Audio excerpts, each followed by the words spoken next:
According to www.ed.gov/NCLB, the U.S. Department of Education's website, in our nation in 2001, only 14% of fourth graders could read at grade level, and only 17% of high school seniors were proficient in math. This blatant failing of our education system is important to me because as a future teacher, I want to see my students succeed. Now, I've researched this topic to further my education, and I've also worked with other teachers as well, seeing on the front lines exactly how this No Child Left Behind has been implemented. Now, why should this be important to you? Most of you have children, and you have the same passion to see them succeed as I do.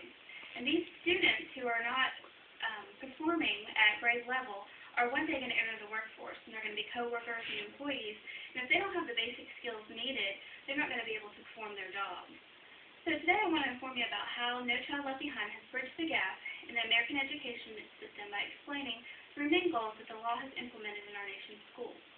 As further detailed in the website I mentioned before, No Child Left Behind was initiated in 2001 by the Bush administration to meet the public call for accountability in education, and sets forth to keep our nation's education system competitive worldwide, close the achievement gap between students, and ensure teacher and school quality. So let's begin by looking at No Child Left Behind's first goal.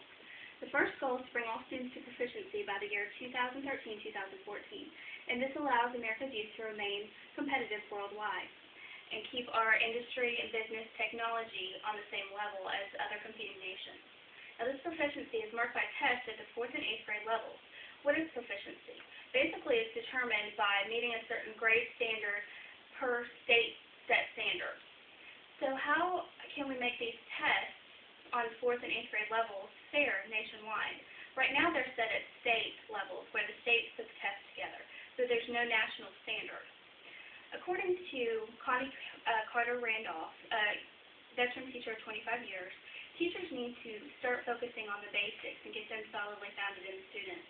Instead of focusing on art and music and PE, which are important, they need to focus on putting math, reading, and writing as a solid foundation first. And less time needs to be spent on student behavior and more to allow more time to teach the basics.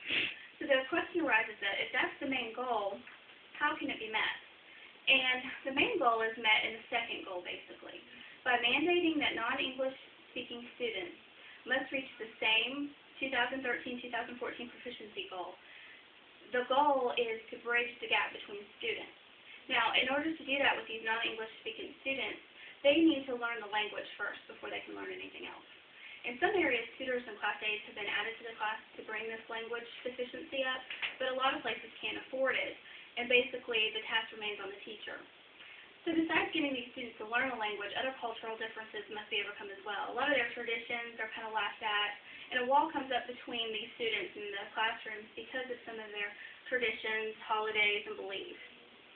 By government enforcing states to set standardized tests that allow students to have the same testing levels, that also bridges the gap between students. According to Joseph DiMartino in Accountability or Mastery, no national standard is required, but states determine for themselves what their standard test encompasses. Many states have incorporated even more detailed proficiency levels beyond the 4th and 8th grade, which allows parents, teachers, and students to know exactly where they're failing and where they need some help. And by allowing students at failing schools to have a choice between remaining at that school or going to a performing school, the gap between poverty students and wealthy students is lessened. So not only by evening the playing field for students does No Child Left Behind seek to improve the education system, but on focusing on teacher and school performance, this law cuts at the heart of what's wrong in schools today. The accountability is the third goal of No Child Left Behind, and it sets forth to weed out the underperforming teachers in the failing schools. Part one of this goal, according to Clive Beck in Innovations in Teacher Education, is to ensure that all teachers meet state requirements of licensure and continue to educate themselves so they don't become stagnant or outdated. And by having these high expectations and requirements of teachers, schools and states have a better probability of hiring performing teachers that teach students as they should. And then by mandating teachers to continue to receive education, basically it allows teachers to grow with the students and to develop their teaching methods. This third goal also sets forth that each school will be evaluated yearly by standardized test scores to evaluate performance. This is basically a pass-fail system. If the school passes, then they're fine, they receive their government funding, but if they fail the first year, they're put on probation. And after that, if they continue to fail, according to Vince Russ and Michael Reynolds, in the Handbook of Experiential Learning and Management Education, they will lose their government funding and continue down the path. They'll lose their students, and all sorts of different things will happen until that school is no longer able to function. So in seeking to keep accountability the focus, No Child Left Behind is trying to address the public's outcry for change in education, as well as allowing for all goals to be met in the future. So in conclusion, the 3 goals of No Child Left Behind seek to meet our nation's education needs by keeping students competitive on a worldwide stage, by bringing the margins closer between poverty and wealth students, and by bringing accountability to teachers and schools. One day our nation will either fade into the background of the world, or we will advance and stay on top. The direction we take today will determine which outcome becomes our new reality. Good. Encore, encore!